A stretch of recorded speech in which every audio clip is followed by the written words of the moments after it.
nos crea. Ya venimos con ciertas precondiciones y son invisibles. Al principio tenemos que hacer muchos esfuerzos para encontrarlos e interpretarlos. Entonces el arquetipo que ha más dominado a Nicaragua es ese primero, es luego ese que es el más infante en el desarrollo de la humanidad. El viejo sabio es ya la última etapa del desarrollo del ser humano. Es cuando logra la individuación, dice yo. Y nosotros todavía estamos en la primera etapa, en la etapa infantil. Nicaragua, pues. Nunca salimos de ahí, porque esa ha sido nuestra manera de jugar el juego, porque hemos vivido en un mundo muy hostil, en una geografía, en un ambiente, en una geopolítica muy complicada. Pues aquí hemos tenido muchos invasores de todo tipo, en todos los siglos. No nos hemos podido escapar. Entonces, ¿qué pasa? Que esos arquetipos, aquí ya hubo una primera transformación profunda en la colonia. Cuando vinieron los religiosos españoles, el politeísmo indígena, por ejemplo, los chorotegas y los Nicaragua, tenían como pareja fundacional como teotes, padre, Antamagastal, el hombre, y Zipatonal, la mujer. Ellos eran los creadores, eran eternos, inmortales, jóvenes de carne y hueso, morenos, que anduvieron en la tierra y fueron creadores. Luego del cielo y de la tierra, de la luna, los hombres y todo lo demás habitaban arriba, a donde sale el sol, en el cielo. Vuelvan a ver, esos son símbolos, arquetipos simbólicos. Tamateot era el gran Teote y Teotichi, su hijo, otro Teote. Y cuando vino la Iglesia Católica, la narrativa que tenían nuestros pueblos indígenas, chorotegas y náhuatl, era muy parecida a la narrativa de la religión católica. Fue muy fácil sustituir arquetipos. Por ejemplo, el Zipatonal, la mujer diosa, la Virgen María. Fue fácil esa sustitución. Pero fue una sustitución sin cambiar los arquetipos, sin cambiar los valores, solo cambiaron los nombres, cambiaron los artefactos. Antes había ídolos que los bañaban de sangre y se comía en el cuerpo y se bebía la sangre. Era un ritual muy religioso. ¿Verdad? Pero ahora con la religión tenemos el mismo ritual. Comulgamos y bebemos la sangre y nos comemos el cuerpo de Cristo. Por ejemplo, igual que lo siguen de Cristo indígena, ¿verdad? Por ejemplo, el signo de la cruz fue adoptado inmediatamente por las comunidades indígenas de Nicaragua, de Mesoamérica, porque el signo de la cruz es el agua en el mundo indígena. El signo de la cruz es el agua. Y para el cristianismo, el signo de la cruz es la redención. Y el agua era fundamental para una cultura agrícola. Recordemos lo que significa mayo. Todavía para el cultivo, para la siembra. Por ejemplo, el 3 de mayo, la fiesta de la cruz es la fiesta del símbolo, de la redención, pero también de la agricultura. decía, cuando los españoles estuvieron aquí, nos dejaron otra herencia muy profunda, que se arraigó de una manera muy fuerte en nuestro ADN cultural. Y por ejemplo, aquí hay una narrativa que dice lo siguiente: el conquistador español, ya soldado, ya fraile o clérigo, fue muy intolerante al principio. Y si no acataba el catolicismo y etcétera, los indígenas se metían en problemas. Entonces aquí dice: si no lo hicierais y en ello maliciosamente de delación pusierais, certifico que con la ayuda de Dios yo entraré poderosamente contra vosotros y os haré la guerra por todas las partes y maneras que pudiere, y os sujetaré al yugo y obediencia de la iglesia y su alteza, y tomaré vuestras personas y de vuestras mujeres e hijos y los haré esclavos, como tales los venderé y dispondré de ellos como sus altezas mandaren, y os tomaré vuestros bienes y os haré todos los males y daños que pudiere como vasallos que no obedecen ni quieren recibir a su Señor y se resisten y contradicen. Y muchos indígenas murieron aquí, fueron exportados a Perú. Esa era la herencia política. Sin embargo, son cosas que hay que reflexionar. Hace algún tiempo, conversando con el doctor Alejandro Serrano Candela, decía que la fiesta nacional por excelencia de Nicaragua era la Purísima. Y en efecto,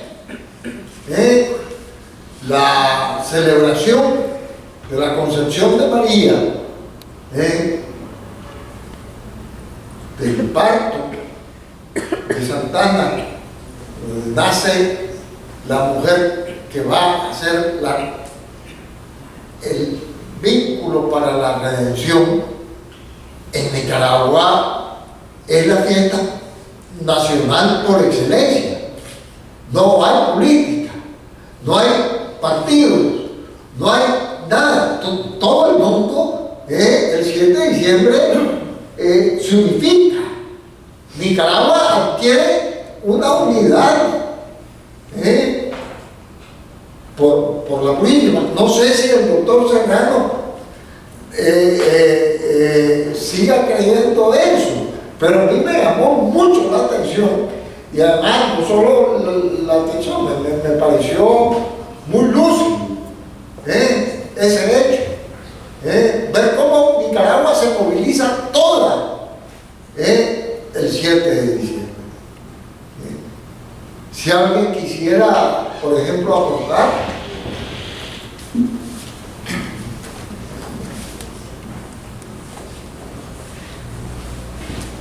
Bueno, si alguien quisiera aportar sobre este tema, brevemente, para desarrollar otro de los capítulos, con todo gusto le podemos permitir una intervención.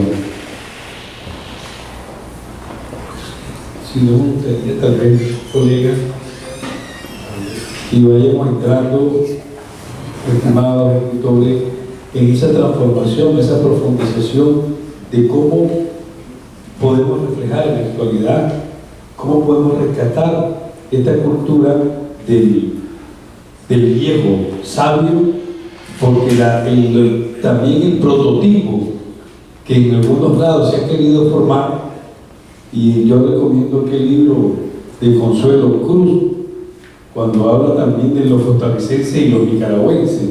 Los costarricenses se venden bien, en algo nos parecemos, es que los nicaragüenses y los costarricenses los vendemos, pero ellos se venden bien y nosotros los vendemos mal.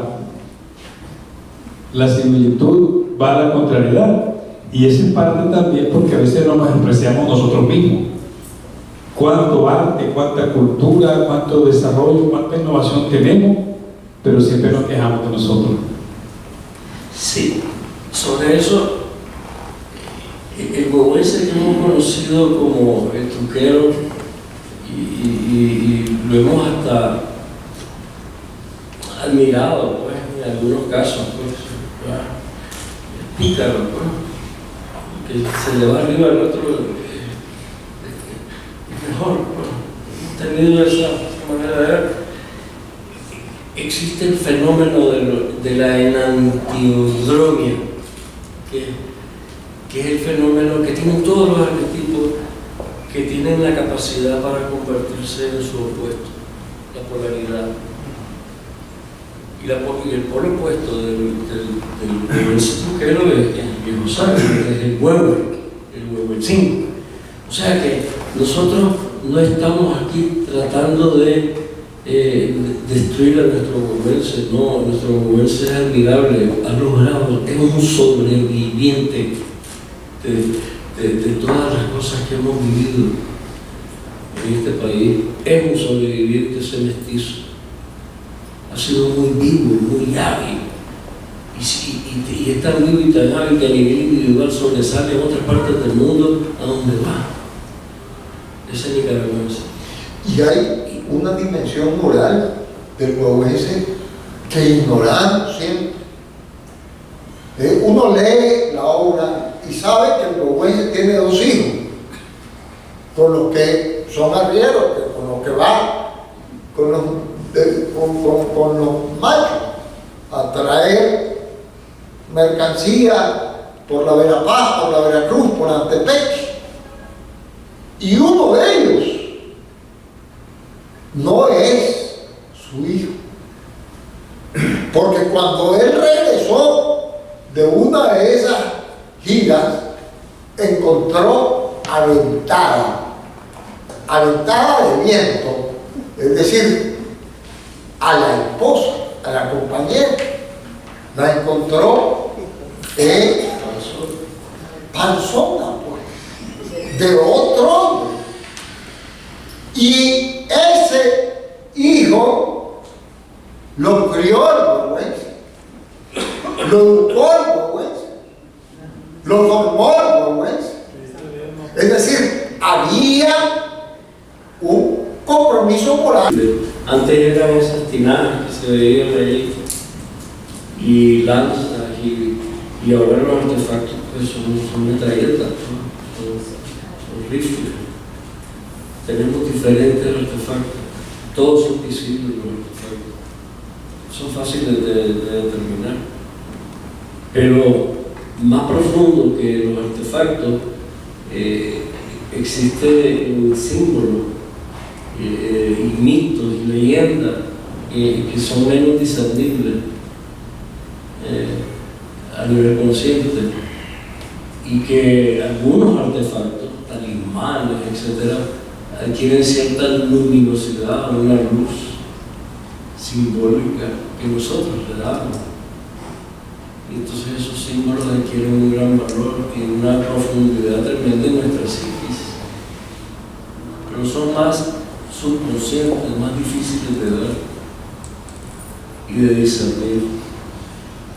Entonces podemos ver símbolos como esos, pues, talismanes, y objetos y situaciones que son simbólicas.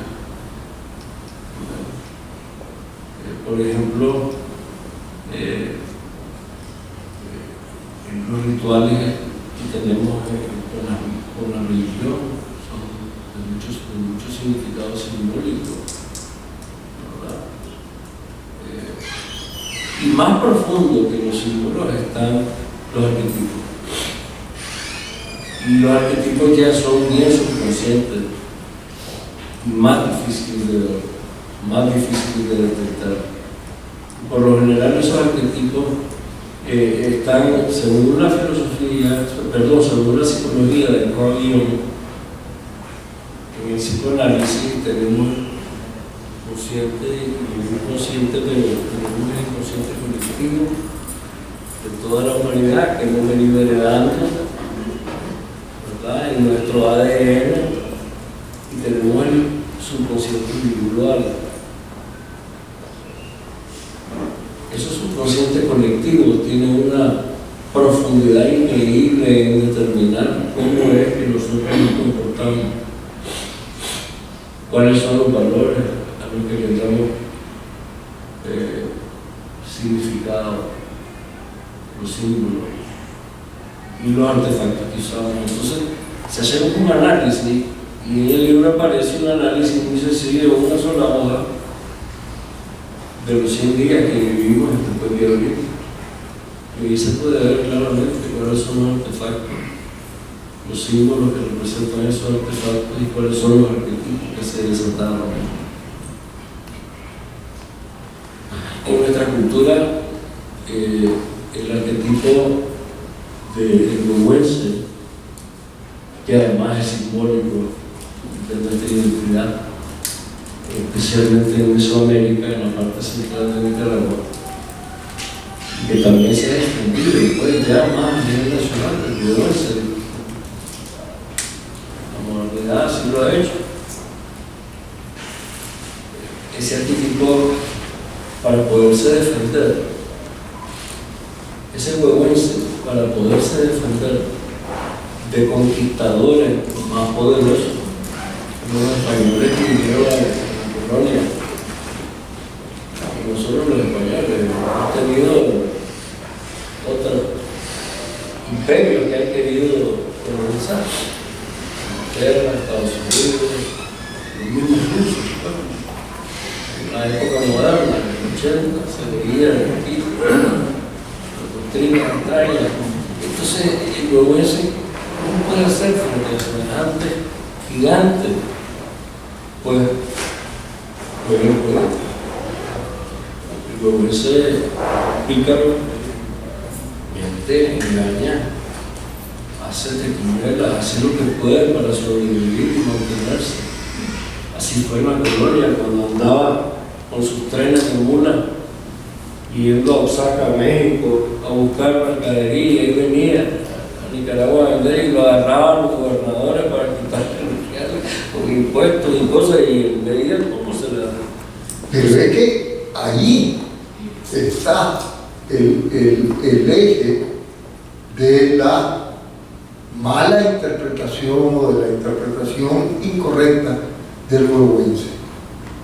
El huehuense es un viejo sabio, viejo en la cultura náhuatl, y en la cultura nahuatl, que es la nuestra, era un sabio, un conocedor de las tradiciones, un consejero. Era, bueno, el cacique Nicaragua le hizo las grandes preguntas a Gil González. Por ejemplo, ¿por qué tan pocos hombres tienen tanto oro? Preguntó qué cosa era la luna, por qué el rey de España, que no lo conocía ni era su amigo, le mandaba a ordenar que si el Papa dormía con mujer o no dormía con mujer. El cacique de Nicaragua fue un sabio, preguntando, investigando, de tal manera que el conquistador Gil González, asistido por frailes y por otros conquistadores, no pudieron contestar, y se tradujo para elevar al Papa de Roma el diálogo, y ese diálogo demostró que esta indiada o la indigenidad éramos hombres con pensamiento.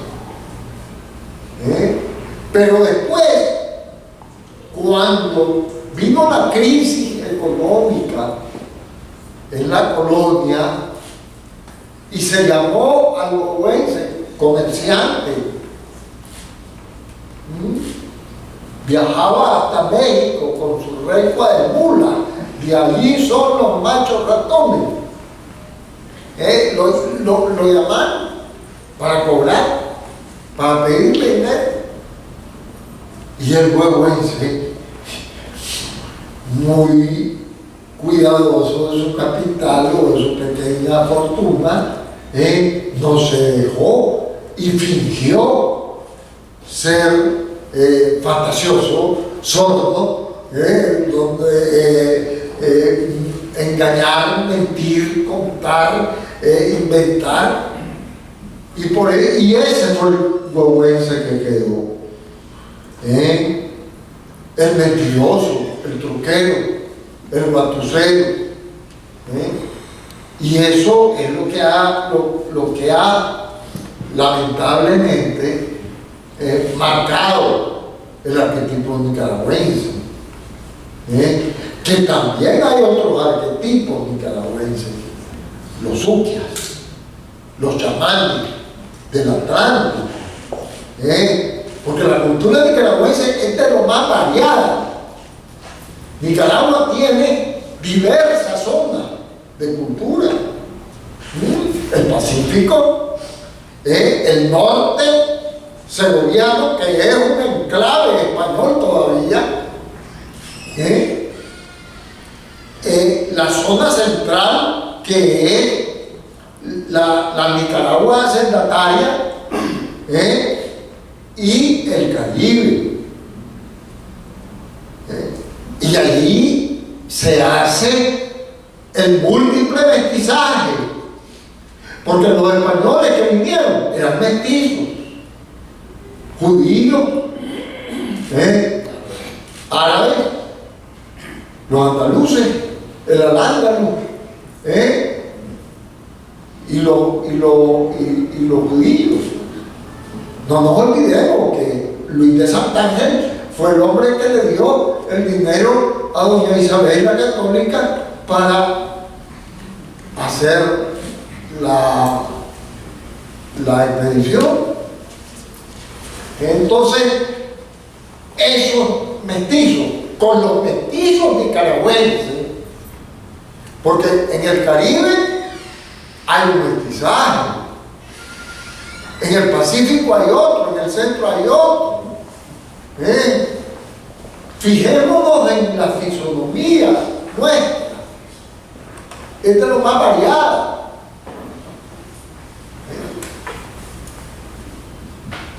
Y de esa variedad, lamentablemente,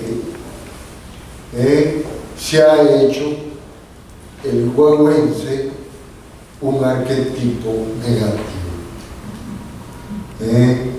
De modo que nuestra cultura se ha hecho incultura. Y ese es uno de los temas esenciales del libro que estamos presentando. Quiero leer algo aquí que vale la pena del mapa cultural que presentaste aquí en el epílogo, que es riquísimo este mapa cultural.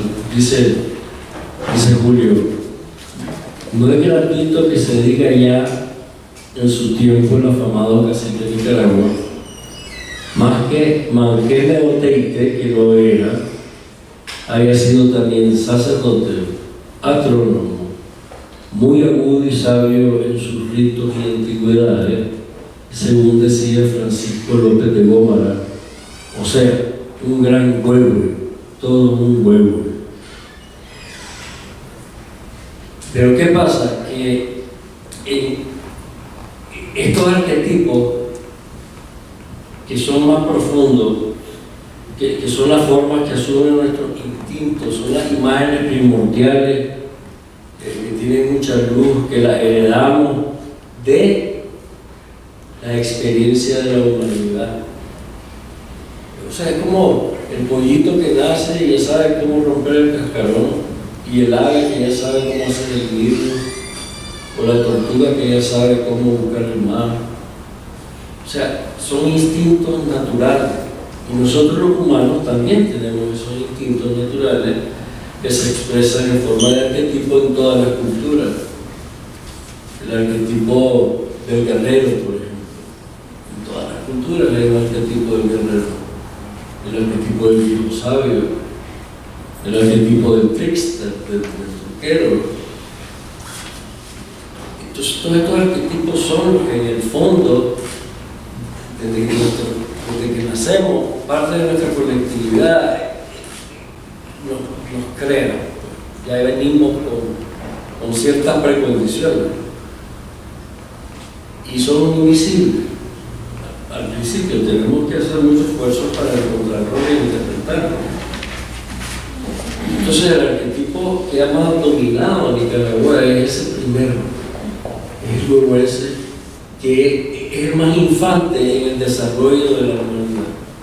El viejo sabio es ya la última etapa del desarrollo del ser humano. Es cuando logra la individuación, dice ella. Y nosotros todavía estamos en la primera etapa, en la etapa infantil.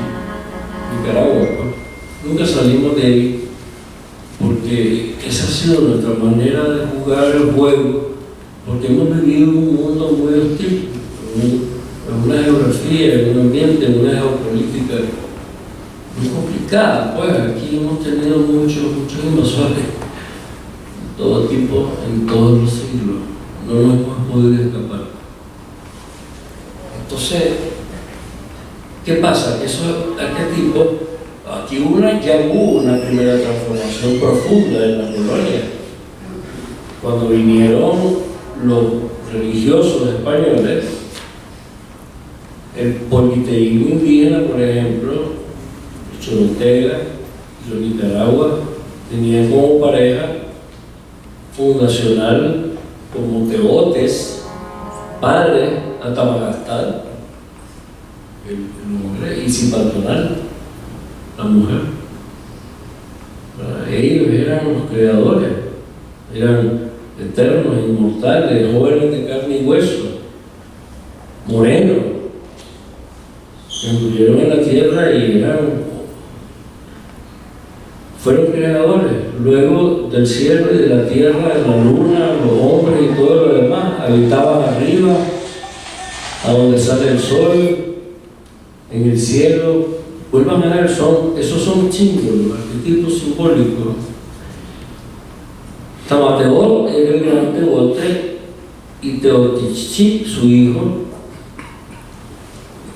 otro Teote, y cuando vino la Iglesia Católica, la narrativa que tenían nuestros pueblos indígenas, Chorotegas y Náhuatl, era muy parecida a la narrativa de la religión católica.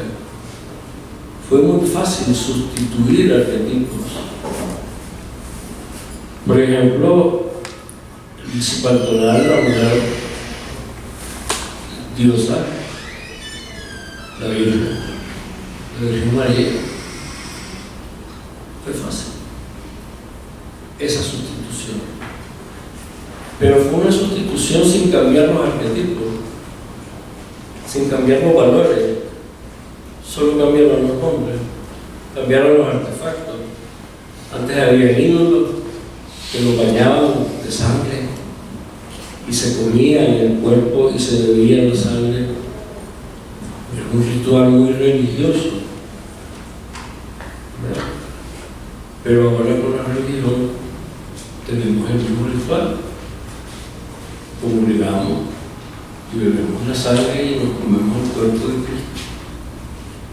Por ejemplo, igual que lo siguen de Cristo de ¿verdad?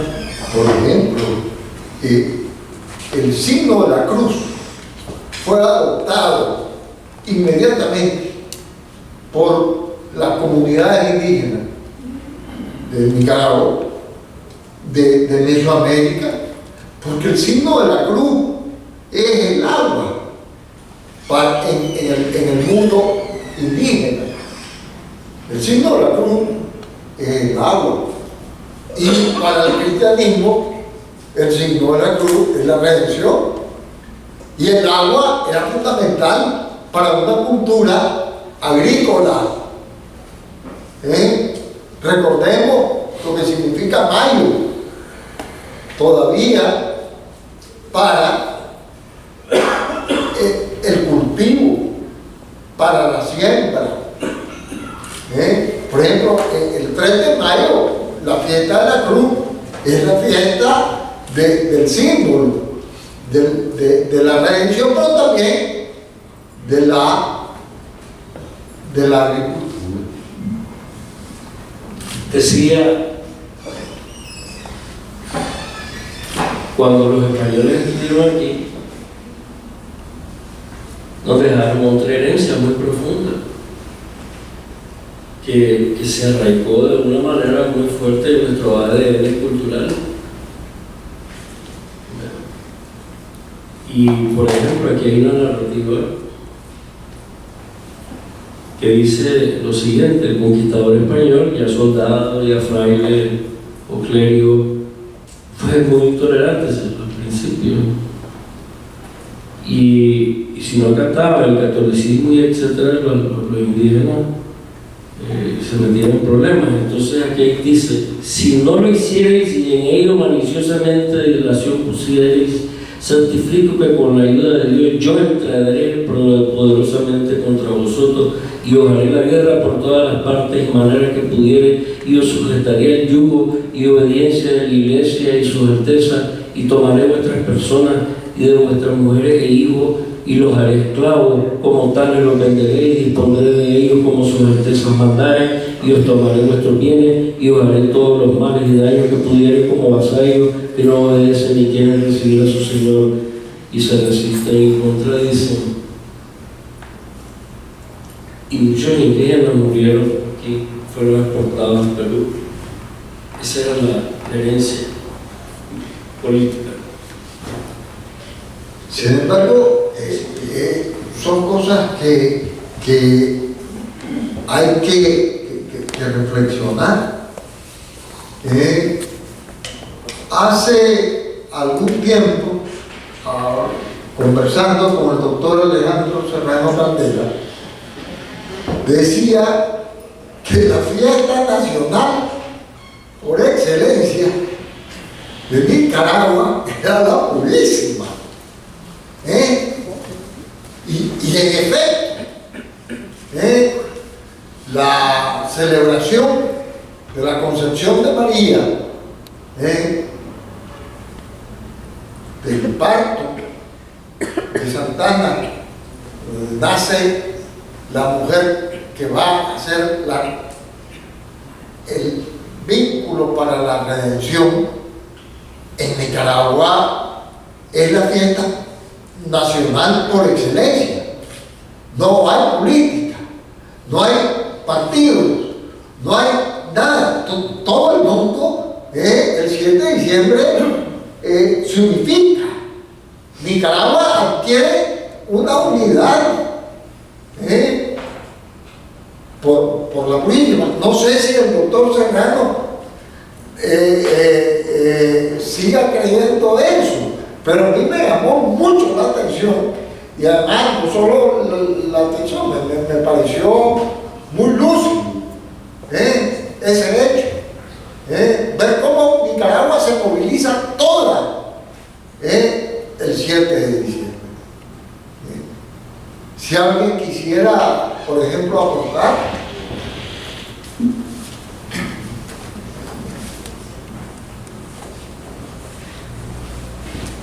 Bueno, si alguien quisiera aportar sobre este tema, brevemente, para desarrollar otro de los capítulos, con todo gusto le podemos permitir una intervención.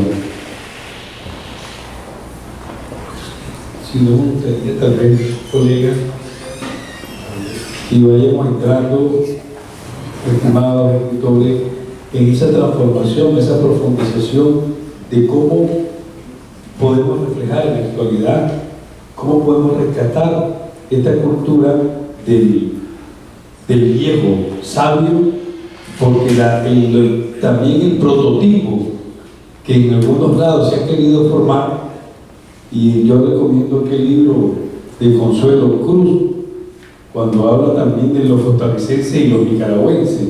Los costarricenses se venden bien, en algo nos parecemos, es que los nicaragüenses y los costarricenses los vendemos, pero ellos se venden bien y nosotros los vendemos mal. La similitud va a la contrariedad. Y eso es parte también porque a veces no nos despreciamos nosotros mismos. Cuánto arte, cuánta cultura, cuánto desarrollo, cuánta innovación tenemos, pero siempre nos quejamos de nosotros. Sí, sobre eso, el huehuense que hemos conocido como el truquero, y lo hemos hasta admirado, pues, en algunos casos, pues, el pícaro, pues, que se le va arriba al otro, es mejor, pues, tenido esa manera de ver. Existe el fenómeno de la enantiodromia, que es el fenómeno que tienen todos los arquetipos que tienen la capacidad para convertirse en su opuesto, la polaridad. Y el polo opuesto del truquero es el viejo sabio, es el huehuetzín.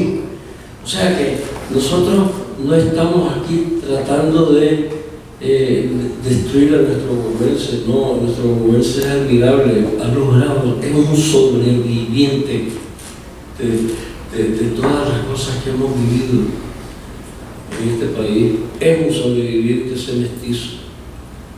Ha sido muy vivo, muy hábil, y es tan vivo y tan hábil que a nivel individual sobresale en otras partes del mundo a donde va. Ese nicaragüense. Y hay una dimensión moral del huehuense que ignoramos siempre.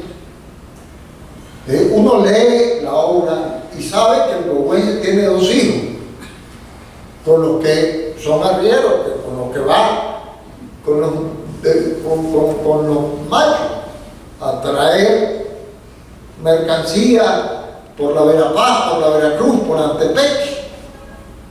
Y uno de ellos no es su hijo, porque cuando él regresó de una de esas giras, encontró aventada de viento, es decir, a la esposa, a la compañera, la encontró panzona, pues, de otro hombre. Y ese hijo lo crió el huehuense, lo educó el huehuense, lo formó el huehuense. Es decir, había un compromiso moral de educar, de ser padre, y eso, ese detalle el huehuense no lo ven. La imaginación del huehuense la transformamos en mentira. Cuando el huehuense habla del lucero, de una muchacha que lo enamoró en la ventana del cielo, fíjense bien, allí está el germen de cierta poesía nicaragüense, del don poético nicaragüense, que lo tenemos todo, es inherente al nicaragüense.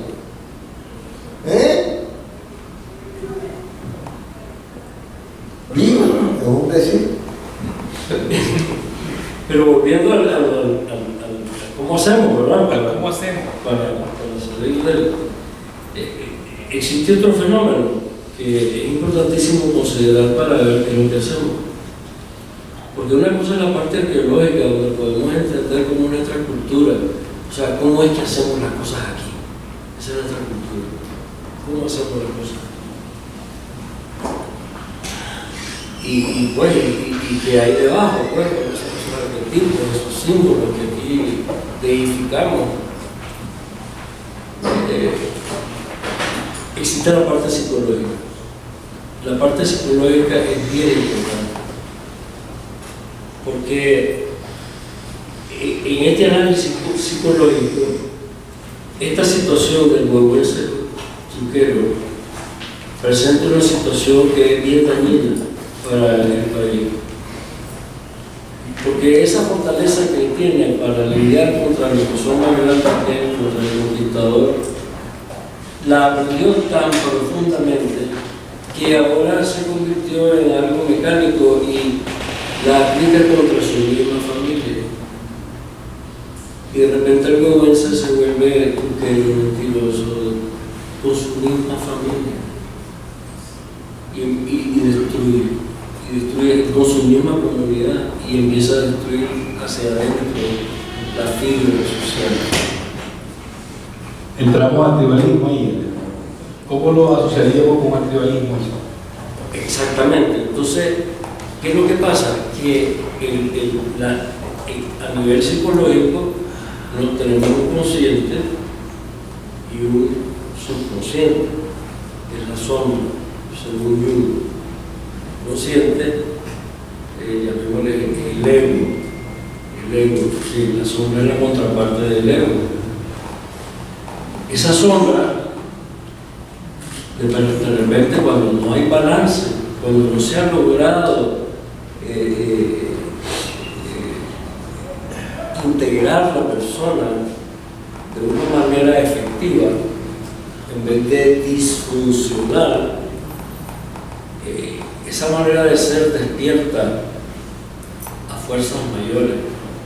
El engaño, la mentira recurrente hace que la gente se enoje y entonces vienen los pleitos y los conflictos y vienen ya los arquetipos de la guerra. Entonces, esa sombra que representa el lado opuesto del ego es lo que podríamos decir que es el dragón que anda solo.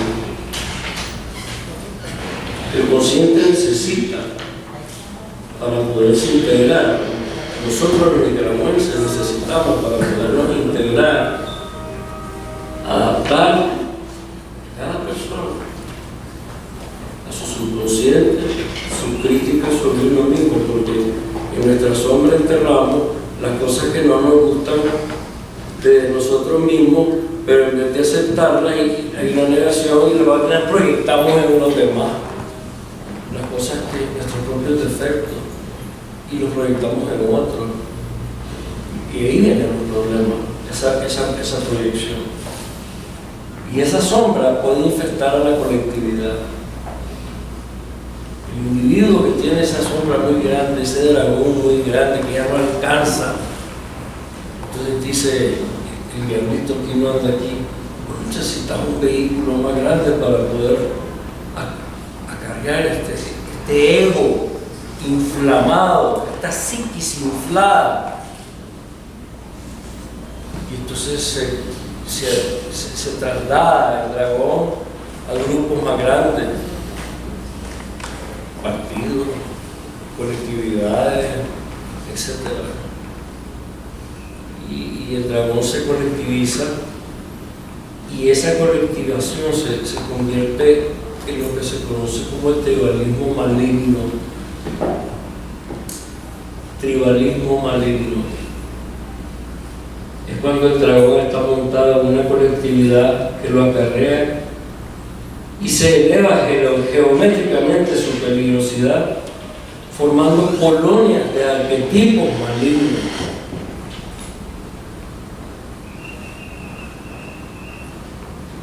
Cuando la Segunda Guerra Mundial, Hitler le decía a Winston Churchill que él era el demonio que andaba pegándole fuego a todo Europa. Y era él el que hacía eso, no era Churchill. O sea que hay un desbalance psicológico muy fuerte. Y eso ocurre con mucha frecuencia, especialmente cuando domina el gobernanza truquero, que se le infla la psique y se cree más de lo que es. Y existe en todas partes. Existe en los gobiernos, existe en la oposición. Y ese dragón no puede ser eliminado. Cada uno se muere, pues entonces muere su dragón. Con uno, pues, porque es uno mismo, ese dragón. Es uno mismo. El enemigo es esa inconsciente grandiosidad. Hay un afán de grandiosidad tan grande, tan inmenso, que es destructivo. Y lo lleva uno adentro. Y esa grandiosidad hace que se olvide uno que necesita ayuda de los demás. Porque todos los hermanos, aquí todos somos una sola familia. No nos podemos engañar. Entonces, ¿cómo hacemos para vencer a ese dragón? ¿Cómo hacemos para vencer a esa psiquis inflamada?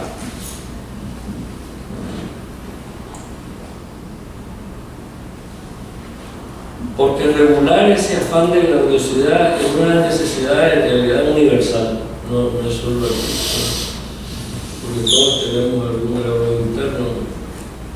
Los grupos que acarrean ese dragón son prótesis que usa la persona para cargar su grandiosidad.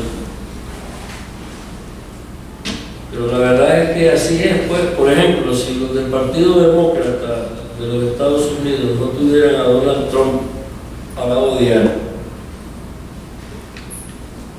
sería más difícil para ellos lidiar con su propio desafío de grandiosidad.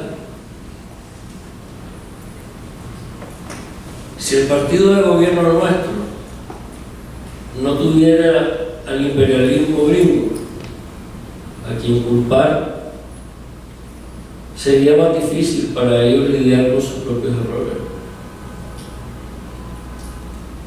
Al culpar a otro, se lavan las manos. Y al depositar el dragón en los grupos grandes, también se lavan las manos.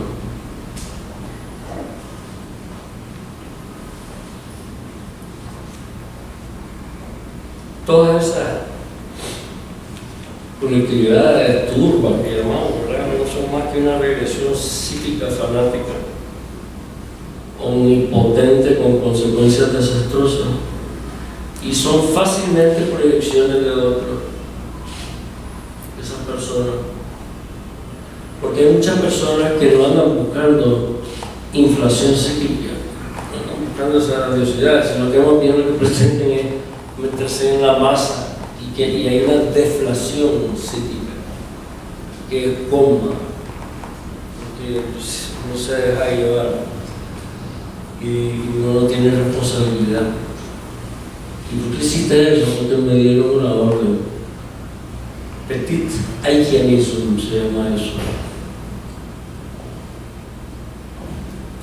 No querer asumir su propia responsabilidad, entonces se meten en la masa.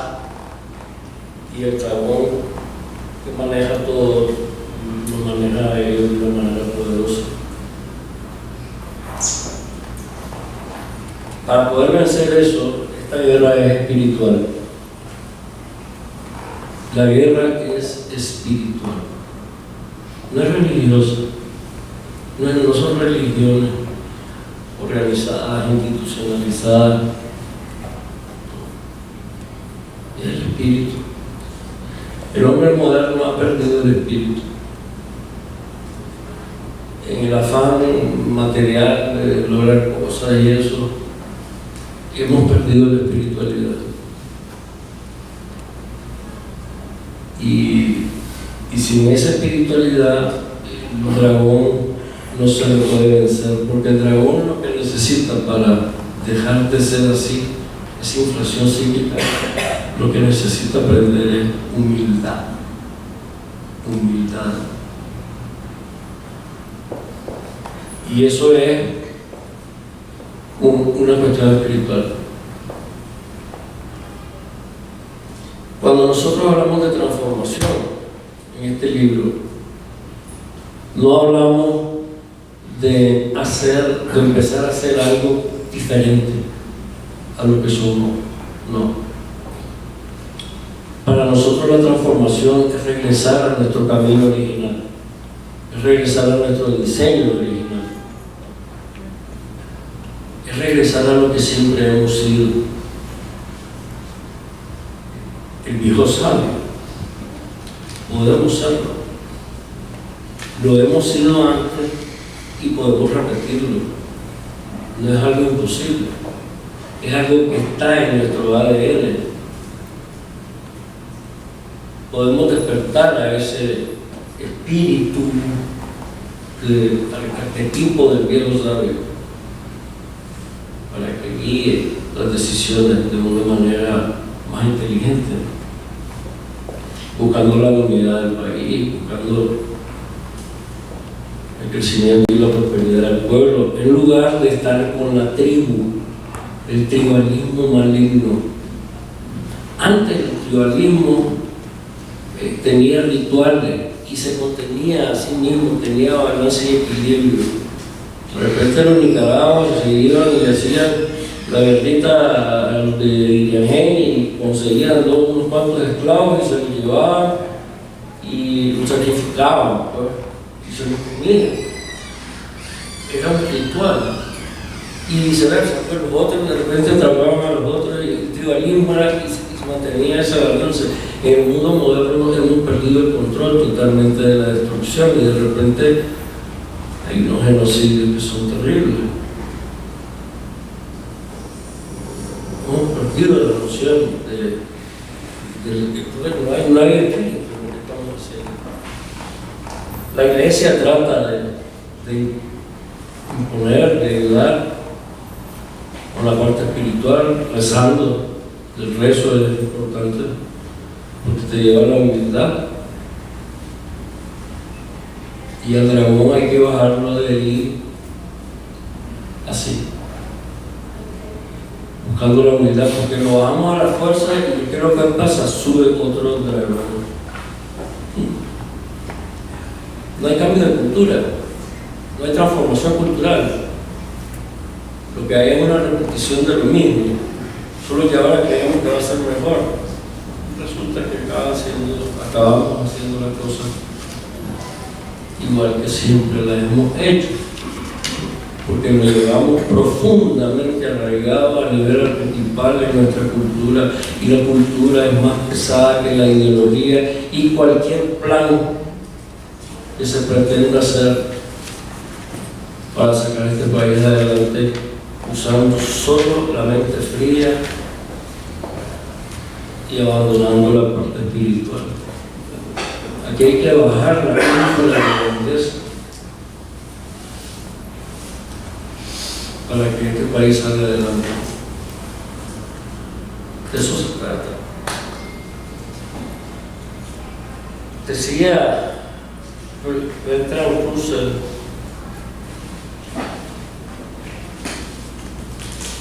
¿cómo podemos combinar el grado de iniciativa individual necesario para el progreso con el grado de cohesión social indispensable para sobrevivir?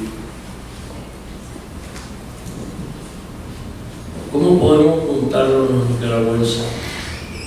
¿Cómo podemos crear artefactos que tengan luminosidad, que lleguen a ser símbolos y que los podamos sustituir por otros que son los que nos están gobernando?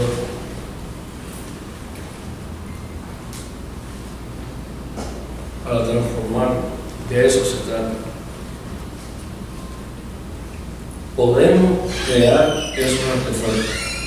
En la segunda parte del libro nos concentramos más en eso, en la creación de un artefacto nuevo que tiene que ver con cómo es que podemos dialogar de una manera productiva, que tiene que ver en cómo podemos crear una visión común.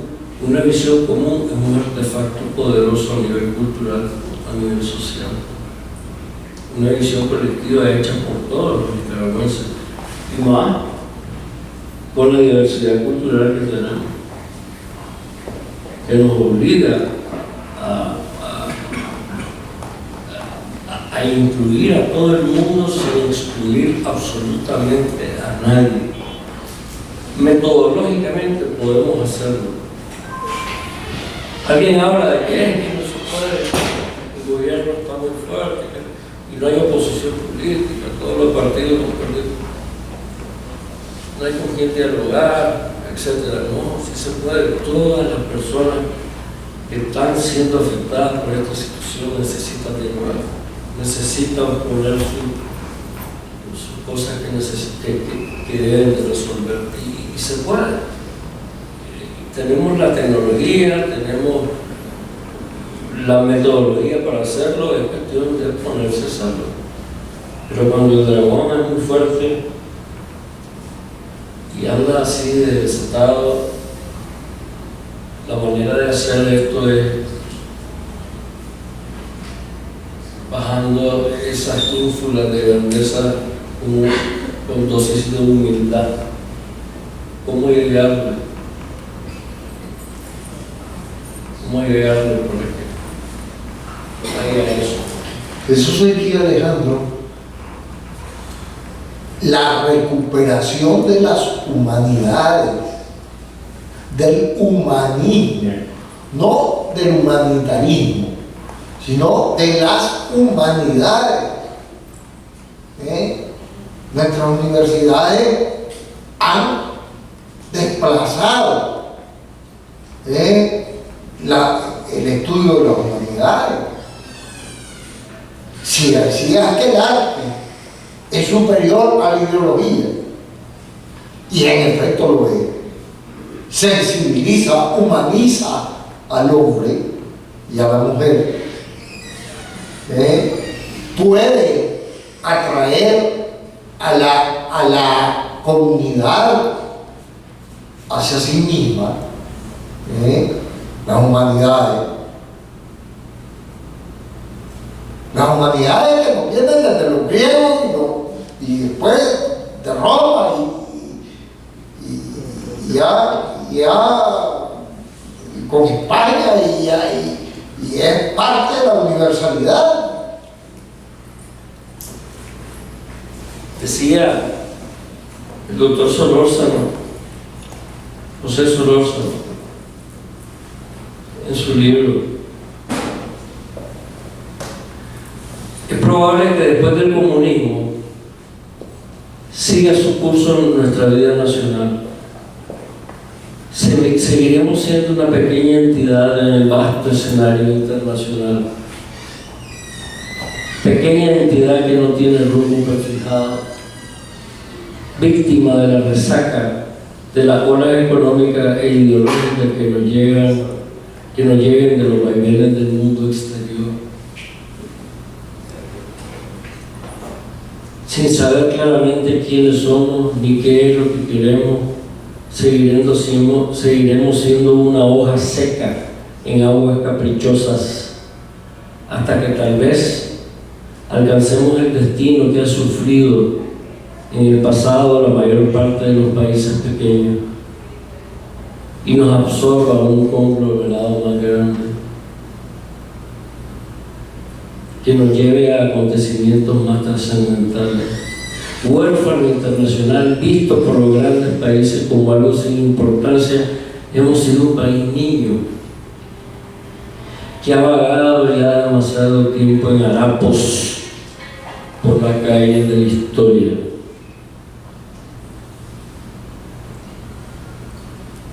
De nuevo, esta solución que nosotros deberíamos estar buscando, porque lo es entre nosotros, se fue a pasar ya en la mesa geopolítica,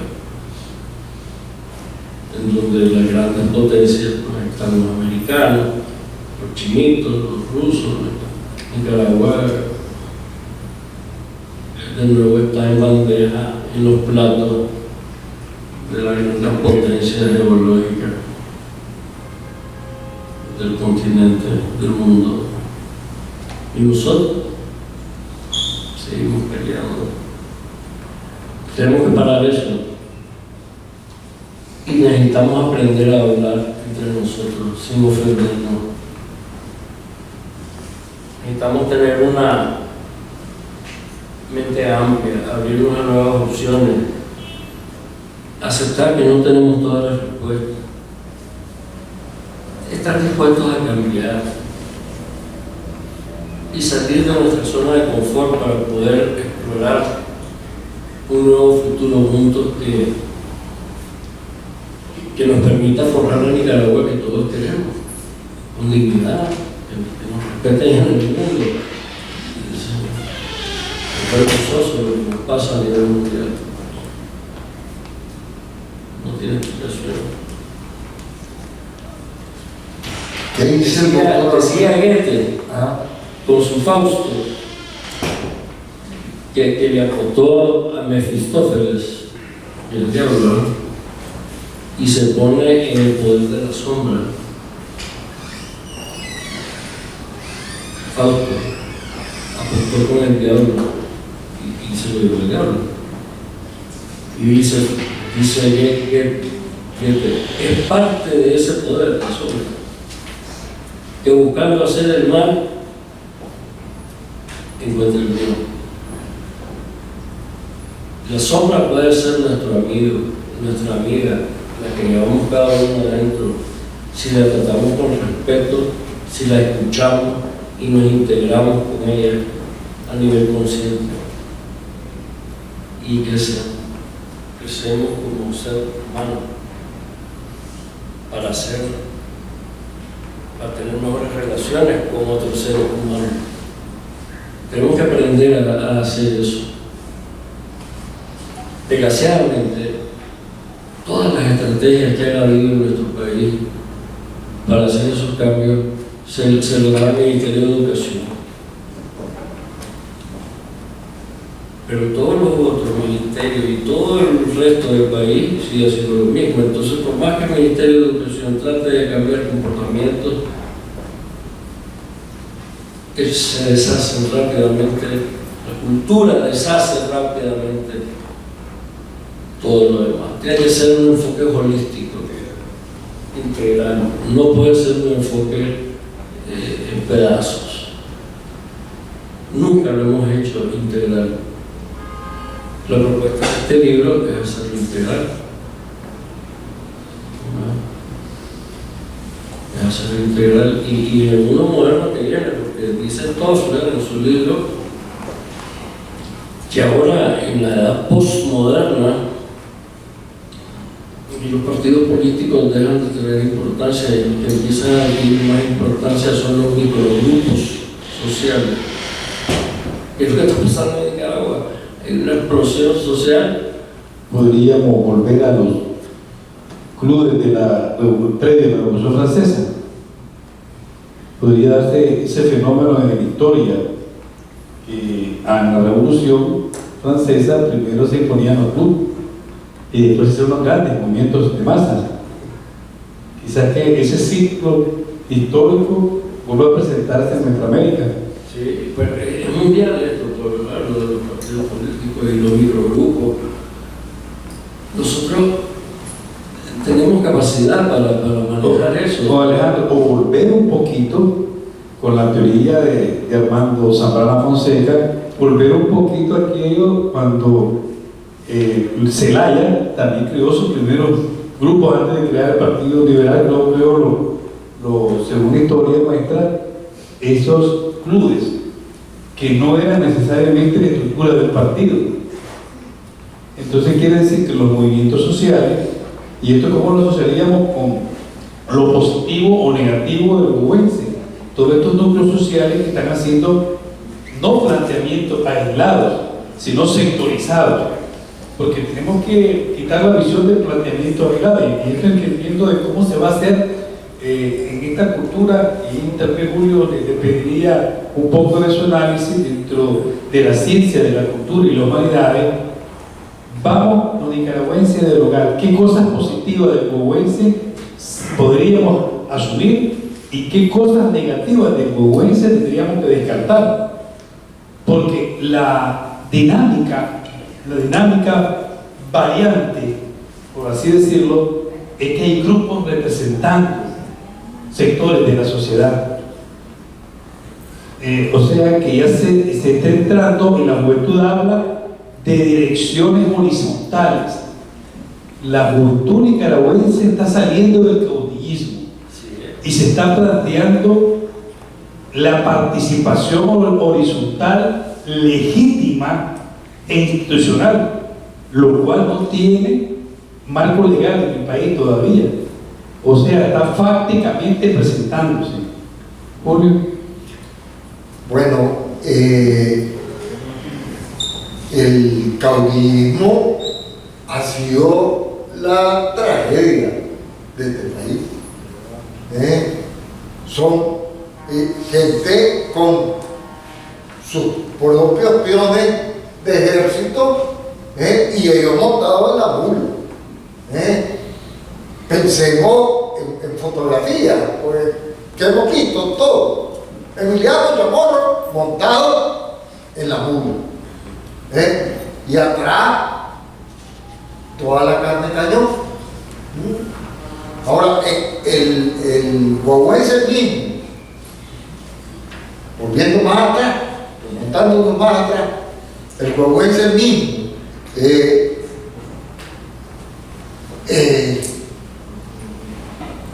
un invento del caudillismo montado en mula. Toda la oligarquía, todos los criollos vieron al guagüense como el hombre que no les daba la plata que la crisis económica española del fin de la colonia producía. Y ahí se empezaron los primeros pactos. El huehuense casó a doña Sucha Marín, que es su hija, con el hijo del gobernador. Y a las hijas de casa, aventadas por otro, se le dio a los hijos, al hijo natural o al hijo que le había endosado el fondo. Y entrando al modernismo político, al final del siglo pasado, ¿cómo lo interpretaríamos eso? Bueno, la Revolución Liberal del 93 es casi el fin de la colonia de Nicaragua. Si para la independencia de Nicaragua, España, todavía vivimos 20 años con el ejército español.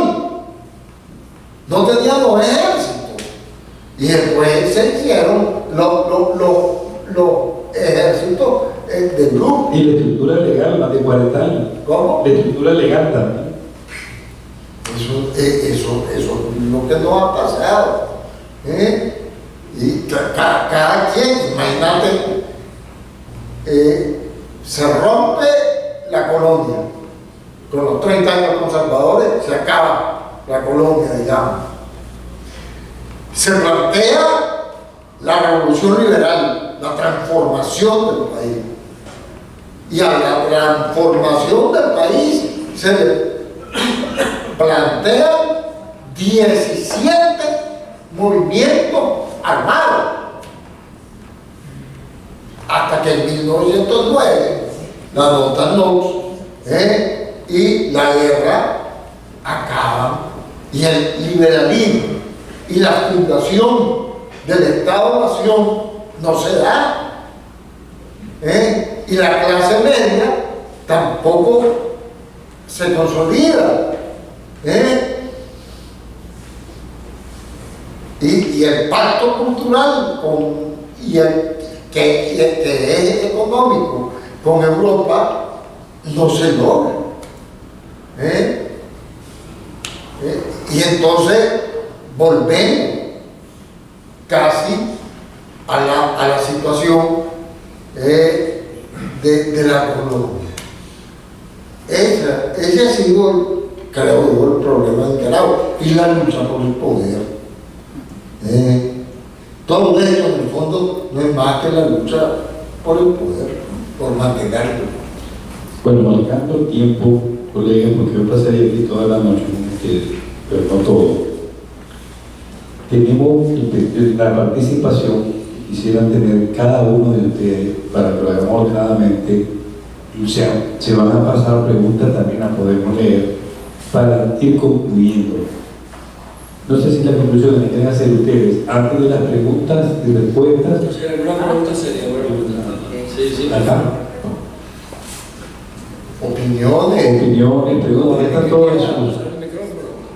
Aquí pueden también tener el micrófono a mano para que sepan, este es inalámbrico, perfectamente puede ocupar el micrófono que desee hacerlo.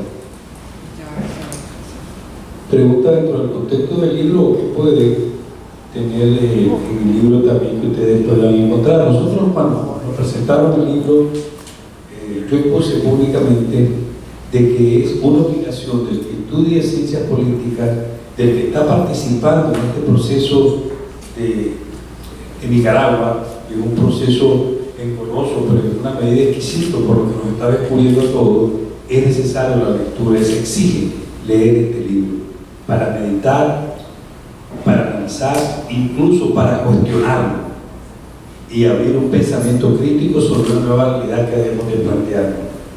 Nicaragua no está cambiando, Nicaragua cambió. Y este libro va a ser un gran instrumento para que las personas analicemos de una perspectiva más amplia, pero sobre todo más crítica, de lo que tenemos que compartir con los nuevos liderazgos para crear un comportamiento más adecuado a los nuevos tiempos. ¿Algo va a tomar? Doctor, Sí. pero hemos cambiado para adelante o para atrás, como dice el mismo huevón. Como la... Dice, ¿me lleva? Dice, ¿para dónde me lleva? Dice, ¿para adelante, papito? ¿O para atrás, papito? Es decir, el problema es ese. Es decir, estamos en un punto cerrado donde no nos movemos. Pero creo una cosa, cuando las sociedades rompen paradigmas, nunca van hacia atrás. La juventud de Nicaragua rompió paradigmas. Y científicamente, hablando desde la ciencia política y desde las comunidades culturalmente, cuando nuestro Rubén se hizo cargo del modernismo, nunca fuimos atrás. Cuando en las ciencias políticas vimos los derechos fundamentales de la Revolución Francesa, nunca fuimos hacia atrás. Ahora bien, si nosotros decimos algo que Nicaragua no va cambiando, sino que cambió, la profundidad del cambio, el proceso del cambio, el dolor de ese parto por una nueva generación política, social y económica, es lo que vamos a ver en ese proceso. Yo sí quiero decir que, y es nuestra hipótesis central en el libro, para que encontramos, y es que cambiar la forma en que interactuamos los nicaragüenses significa rediseñar, además de las estructuras tradicionales, por ejemplo, la ley, que la ley electoral, por ejemplo, una estructura tradicional, que la forma de hacer un proceso electoral, o que la forma de hacer ciertas cosas en la economía, son estructuras tradicionales. Además de eso, nosotros necesitamos rediseñar los patrones ocultos de interacción, que son más difíciles de ver. Son esos símbolos que guían nuestro comportamiento y las relaciones con las otras personas y con los procesos que vivimos, procesos de negocio, procesos políticos, etc. Tenemos que rediseñar también las estructuras más profundas. No podemos seguir con los mismos arquetipos, no podemos seguir con los mismos símbolos, porque esto, de una manera intempestiva y brutal, recurrente también en nuestra historia, vuelven a aparecer y nos regresan al principio. Si no tomamos en cuenta la cultura como parte de nuestro desarrollo y como la parte más importante de nuestro desarrollo, y cuando hablo de cultura, no estoy hablando de pintura nada más y de música y de danza, no. Estoy hablando de cómo es que hacemos las cosas aquí, o sea, cuáles son los supuestos fundamentales que nos gobiernan, cuáles son esas creencias profundas que damos por un hecho y ahí las cuestionamos. puedo mencionar algunas. En este folletito que también está aquí, en papel, esto lo escribí hace bastante tiempo, pero quiero compartir esto, por ejemplo.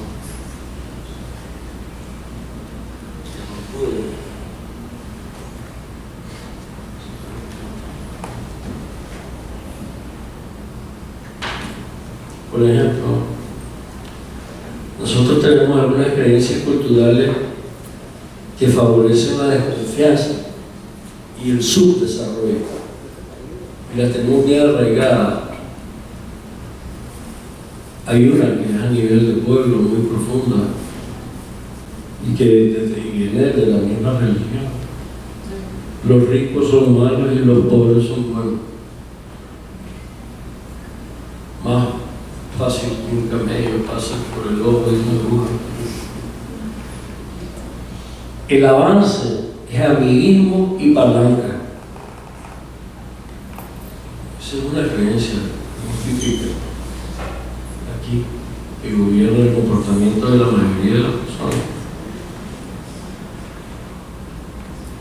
Mentalidad de escasez. O sea, el que gana algo o se lo robó o se lo quitó a otro. Es una creencia. Podemos aceptar de que alguien tiene, pero en realidad sí, eso es falso. El Estado debe mantenerlo. Tenemos un código ético elástico. Hay una gran brecha entre lo que decimos y lo que hacemos en nuestra cultura. Así somos las cosas aquí. Se mezcla la religión con el área social. Así somos las cosas aquí. Sin embargo, las creencias culturales que favorecen la confianza y el desarrollo, por ejemplo, el avance depende del esfuerzo realizado y del mérito. Una mentalidad de abundancia, todos podemos ser ganadores.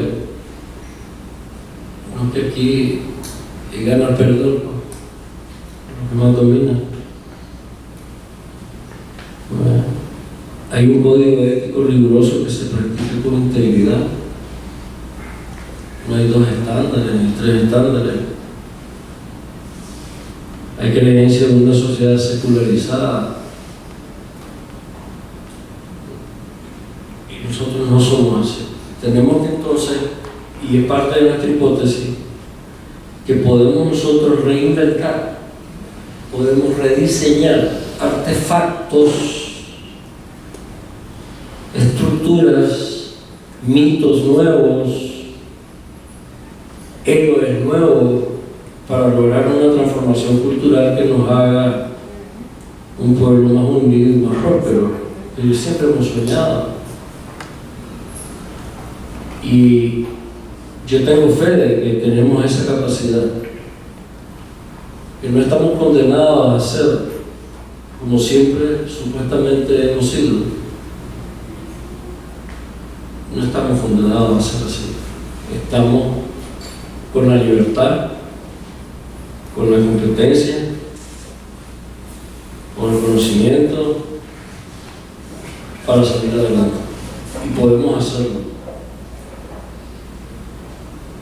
Y aquí explicamos cómo fue, haciendo, por ejemplo, un artefacto que yo le llamo una visión nacional. Por lo general, estas visiones nacionales suceden cuando el país está en un momento propicio relativamente unido, pues, como cuando doña Violeta, por ejemplo, trató de, lo que le costó mucho, pues no estaba bien unido el país, habían hecho efectos. La verdad que el país difícilmente ha estado unido. Lo que ahorita se puede hacer, no más que un diálogo para crear una visión de país, dadas las circunstancias, porque ahorita es necesario hacer una negociación. Vamos a tener una intervención, ¿verdad? ¿Participar? Ok. ¿Pregunta? Y se puede hacer una negociación ya en el sentido de la palabra más negociar. no es tanto ir a crear una visión nueva, pero ese es el momento actual. ¿Cuál es el? Gracias por la oportunidad de estar aquí con ustedes y aprender sobre los arquetipos del huehuense, que es de edad primaria, que debemos trascender al huehue, que es el anciano sabio. Maravillosa exposición, muchísimas gracias. En estos tiempos he estado reflexionando de que ustedes dicen de que tenemos que regresar a lo básico,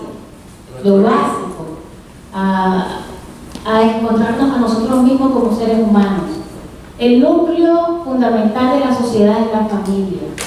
Tenemos que volver la mirada hacia dentro de los hogares y ver qué estamos transmitiendo a nuestros hijos. Esto no es una función solo del Estado, sino que de nosotros, en la medida que nos vamos haciendo conscientes de la situación que nos rodea y cómo podemos nosotros trascender esa situación, tomando conciencia y acción. Recientemente se armó una algarata porque 3 hijos del presidente Daniel Ortega estuvieron en una exposición de derechos humanos. Y a mí me parece que nosotros estamos en la otra acera, deberíamos de actuar de una manera diferente. Estos muchachos tienen malas referencias, saben lo que es autoritarismo, lo que es asesinato, todo lo que está en esa acera. Y al llevarlos a una exposición de derechos humanos se les da la oportunidad de ver otra perspectiva que probablemente a esta altura no han tenido. Entonces, varios artistas se fueron de la exposición, lamentablemente. Entonces, ¿dónde está la tolerancia que nosotros decimos proclamar y no somos tolerantes? A mí me causó algo como humana, de que estos chavales tengan otra perspectiva. Entonces nosotros al criticar tenemos que aprender a ser tolerantes y también ver hacia nuestro núcleo, nuestro propio hogar. Muchísimas gracias por la oportunidad y espero tenerlos en la entrevista de Radio Corporación el próximo jueves. Gracias. Quisiera decir algo sobre lo que dijiste. Y es que uno tiene la posibilidad de poder ver diferente las cosas que están pasando. Las personas que estaban ahí cuando pasó eso lo vieron de una manera en que no podemos estar juntos, ustedes tienen que estar fuera, o nosotros nos vamos, no queremos ninguna relación, ustedes son malos, nosotros somos buenos. Entonces son posiciones que exacerban el pleito, el conflicto. Pudo haber sido otra manera de ver, pudo haber sido una oportunidad para establecer una conversación con esos muchachos y tratar de ver exactamente cómo es que están pensando y tratar de establecer una relación más humana. Yo decía, por ejemplo, cuando suceden las negociaciones, que no hay que poner a un bando a un lado y el otro bando al otro lado y mesas de por medio. Lo que pasa allí es que se empiezan a tirar de un lado para otro como trincheras. Pero uno puede inteligentemente ver psicología y en vez de diseñar la manera de sentarse físicamente así todos separados, ¿qué pasa si hacemos una mesa redonda y sentamos a uno de un bando con otro bando y los sentamos uno y el otro para que empiecen a hablar como personas y te aseguro que dejan de entenderse cuando están sentados uno en el otro y se están conociendo como gente? Todo es el diseño, todo es cómo se diseña la energía humana, el líquido, el maná que nosotros producimos con nuestra psique, producimos una energía que no la vemos, pero se siente. Es como la energía eléctrica.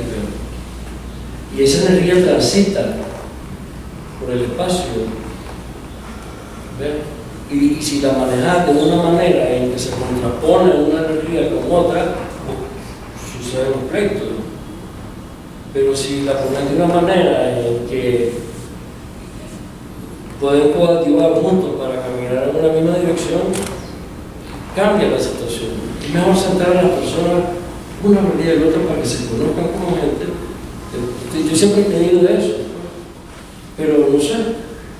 Estamos acostumbrados a otra manera de hacer las cosas porque eso no es aprendido.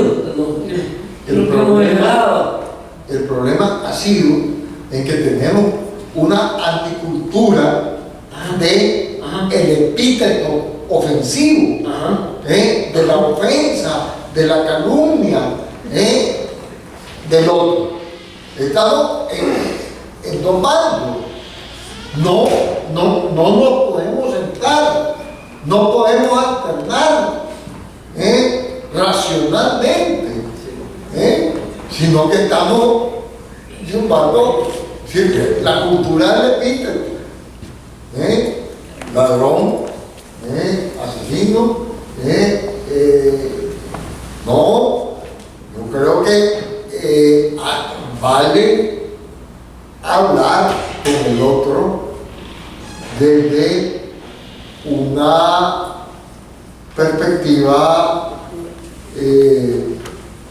aunque sea distinta, es importante que sea distinta, pues que pensemos con libertad, pero no la norma de la ofensa. La ofensa, el epíteto agresivo, es norma en la política nicaragüense. No sé qué piensa usted. Sí, indudablemente que tenemos un gran reto. En estas actuales coyunturas tenemos los nicaragüenses que sacar lo mejor del anciano, bueno, del viejo nicaragüense, meditando, siendo persuasivo, porque la carga de odio nos puede a todos llevar a una disminución de la personalidad. Cuando las sociedades disminuyen la personalidad, cuesta reconstruirla. Y hay algo muy especial en los nicaragüenses. Estamos en ventaja en el istmo centroamericano. Los que hemos tenido la oportunidad de trabajar en Centroamérica con diferentes proyectos, y ustedes, que seguramente todos los que estamos acá nos gusta, porque el nicaragüense es bien viajero, y decimos, a pesar de lo que nos descalificamos a veces, llegamos a un momento de decir, nosotros no somos así. Porque, si ustedes se fijan, hubo tanta solidaridad en estos meses, independientemente del área política, porque el nicaragüense, lo digo con propiedad, en el istmo centroamericano, el nicaragüense es el que menos diferencia de clase tiene. Y eso lo vemos, ha roto las cadenas clasistas, aunque no las cadenas de los apellidos, pero siempre el nicaragüense está vinculado. Yo gozo cuando como nuestras, no digo mujeres con el sentido de propiedad, ¿verdad? Nuestras mujeres con la colaboradora del hogar son brothers, y en otras culturas no tienen que pedir permiso para hablar. Aquí las patronas le piden permiso para hablar a la colaboradora del hogar. Nosotros los hombres, nuestros hombres en el campo, en la ciudad, vemos a la persona de carne y hueso, pero la tocamos de carne y hueso. En otras culturas centroamericanas no hay eso. En nicaragüense se deja cuestionar en todos los niveles de cultura. En otras culturas cercanas, cuestionar es un delito. Entonces, esas cosas positivas, y si ahorita con este confrontamiento de odio las perdemos, va a costar rescatarlas. Va a costar. Por eso decía yo que el cambio fue importante en los jóvenes, y los jóvenes en todos los segmentos, porque hay un segmento profesional de jóvenes, hay un segmento de jóvenes campesinos que es muy importante, de jóvenes trabajadores, de jóvenes de las comunidades de barrio, de jóvenes empresarios con una gran sensibilidad porque el país mejore. Inclusive hay que tratar de ver y rescatar de jóvenes que, y no sé si la palabra adecuada es rescatar, yo creo que no tengo propiedad para decirlo, pero hay que entender los jóvenes que han estado involucrados en el proceso del actual gobierno en aspectos positivos. Entonces esto nos puede llevar a que si recomponemos el país a tiempo, no tendríamos que llegar a trastocar la sociedad, porque cuando llegamos a trastocar la sociedad nos encontramos con la sociedad alemana después de la Segunda Guerra Mundial, y eso es difícil, es muy difícil. La sociedad más traumática que todavía tiene herencias de trauma es la sociedad alemana en Europa, y hasta ahora pues que Berlín y otras ciudades ya se han liberado de ese sentido. Ese arquetipo de lo de Odín en Alemania, Dios de la guerra.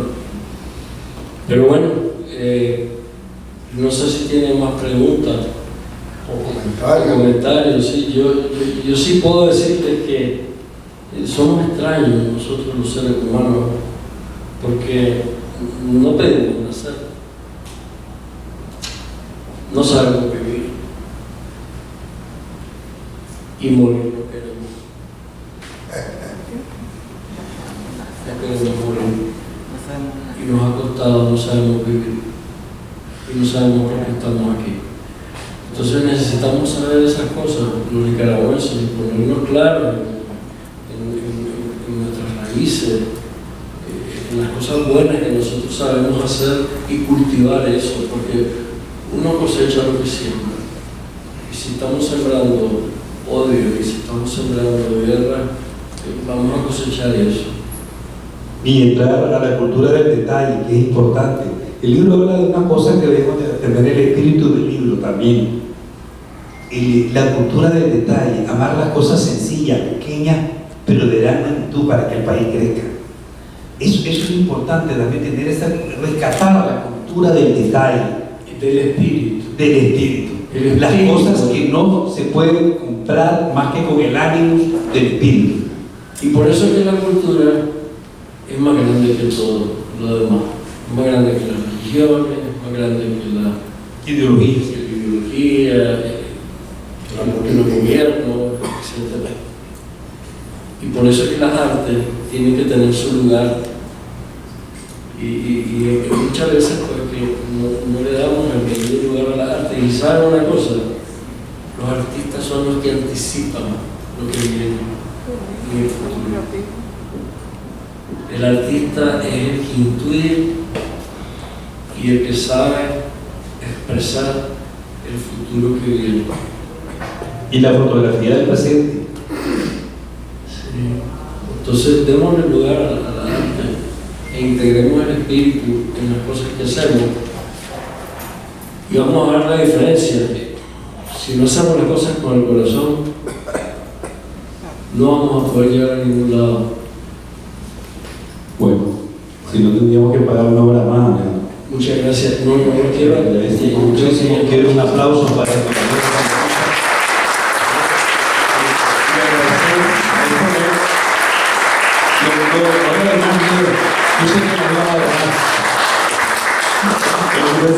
Muchísimas gracias a todos ustedes, y creo que nuestro maestro nos va a invitar a un pequeño yo tengo un besito, y si quieres que le firme un libro, aquí está para firmar el libro, aquí libros allá afuera, también los libros. Aquí la firma, ¿no?